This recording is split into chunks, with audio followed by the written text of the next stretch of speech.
Let me ask you something. Why do some people chase massive dreams like their life depends on it, while others sabotage every good thing that comes their way? It's not luck. It's not talent. It's not timing. It's fear. And most people, they don't even realize they're scared. They call it perfectionism. I'm just not ready yet. I need more time. No. You're afraid of what happens if it actually works. You're afraid of success. And that fear, it's been quietly running your whole damn life. But not after today. Because by the time this video is over, you're going to know exactly why you've been playing small, how to stop, and how to become the kind of person who isn't afraid to finally win. If you're ready for that, let's go. No fluff, no intro, no 5-minute story about my dog named Carl, who changed my life. Let's rip the bandage off. You are not broken. You're just addicted to safety. And success doesn't live in safety. It lives past embarrassment, past failure, past that tight clenching feeling in your chest when you send the email, post the video, ask for the raise, launch the thing. That panic, that's the front door to your future. But you've been running from it. Every single time something good starts to happen, you get nervous. You downplay it. You delay it. You ghost it. You sabotage it. You tell yourself you're not ready. And guess what? You believe yourself. You always believe yourself. You've become a master of talking yourself out of everything you were born to do. You dress it up like strategy. I'm just waiting for the right time. Bro, the right time isn't coming. The right time doesn't exist. The right time is a fairy tale you tell yourself. So you don't have to admit that you're terrified of being powerful. Yeah, powerful you. Imagine that. That version of you who actually finishes what they start, who makes bold decisions, who doesn't ask for permission, who doesn't wait for someone to pick them. You're not afraid of failure, you're afraid that version of you might actually work. And then what? Then you'd have to become consistent. Then people would expect more from you. Then you couldn't hide behind trying anymore. Because let's be honest, trying is your security blanket. It's safe. You can't judge a half-painted picture. But a finished one? Oh, people can tear that apart. So you keep the brush moving, but you never finish the piece. Because then you always have the excuse. I was still working on it. You know what that is? That's fear dressed in ambition. And it's time to stop pretending it's noble. It's not noble. It's not cute. It's keeping you small. I'm going to say something that might sting. The person you're most afraid of becoming is the one you were actually meant to be. And I get it.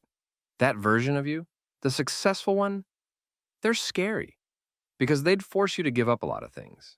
Your excuses, your coping mechanisms, your identity as the underdog, the struggler, the one who's still figuring it out.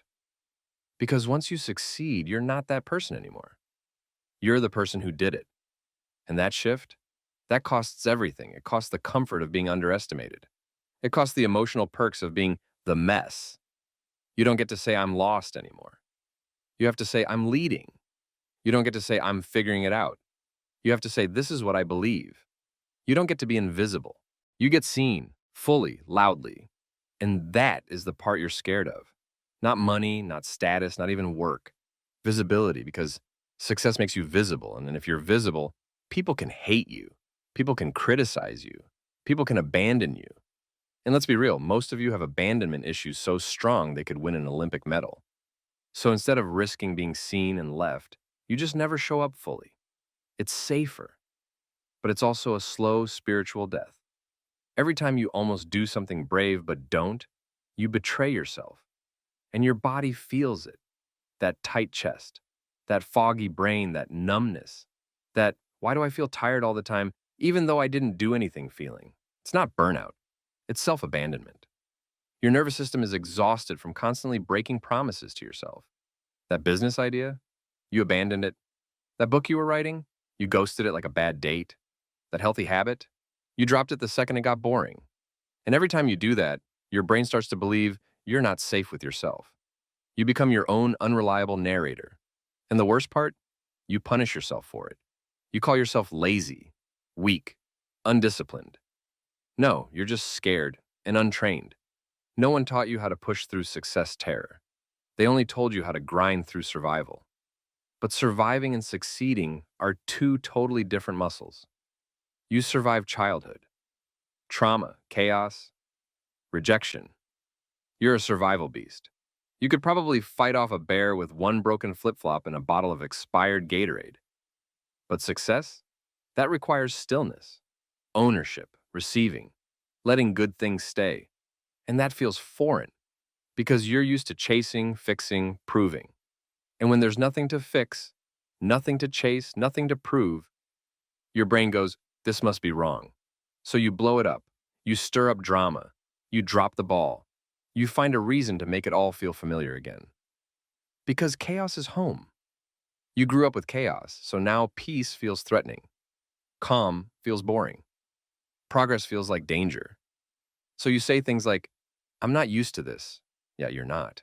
But you could be. You could learn safety. You could train your body to tolerate ease. You could practice letting success land without burning it to the ground. And it starts now. Not tomorrow, not next Monday, not after you read one more self-help book or organize your Notion board for the 78th time. Now, you don't need a miracle. You need a decision.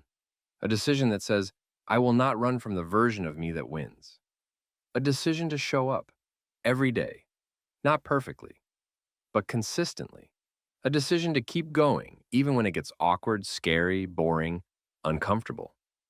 Especially then. That's how you build mental strength. That's how you stop fearing success. You don't wait to feel confident. You become trustworthy to yourself. One choice at a time. And no, it won't always feel good. Some days it will feel like pulling teeth out of your soul. But you do it anyway. You show up anyway. You stop ghosting your potential like it's a toxic ex. Because your future is tired of being breadcrumbed. It wants commitment. It wants your full heart. And you don't need to know every step. You just need to know the next one and take it. Then the next and the next. You want to stop being afraid of success? Stop making it this giant mystical mountaintop. Break it down into daily courage, into brave 5-minute moments, into send the email, make the call, write the page, post the thing. That's success. That's the whole game.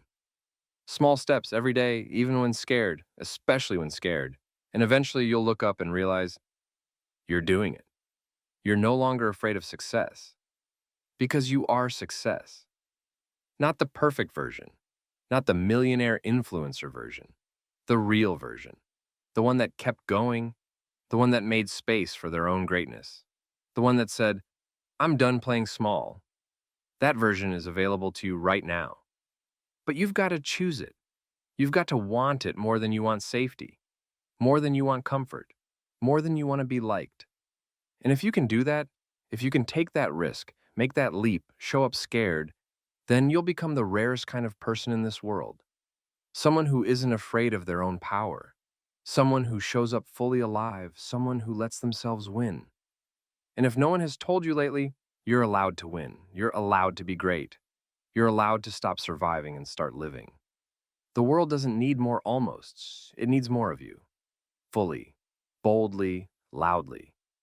Go be that.